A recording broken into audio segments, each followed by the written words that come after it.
হ্যাঁ, আজকে 8 দিন পরে বউডারে শ্বশুর বাড়িতে আনতে যাচ্ছি। ও মনে হয় আমার দেখার জন্য এক্সাইটেড হয়ে আছে। আর এই শাশুড়ির জন্য সেই সুন্দর একটা শাড়ি নিছি। শাশুড়ি তো সেই খুশি হবে, বলবে জামাই তো আমারই আছে একমাত্র। যাই। আরে হ্যাঁ হ্যাঁ ঠিক, তোমার কথাটাই ঠিক আছে।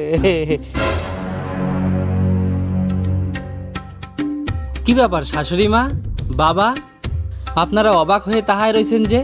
আপনাকে মেয়ে কয়নি আজকে আমি ওরে নিতে আসতেছি? এ জামাইও কি কয়? আরে বাবা, মাইয়ে তো 2 দিন আগে তোমার সাথে দার্জিলিং বেড়াতে যাবে বলে চলিয়ে গেছে। ওরে, এই জন্যই আমার 2 দিন আগে মনটা কেন ফুরত ফুরত করতেছিল রে। দুদিন ঘুরে আসে না।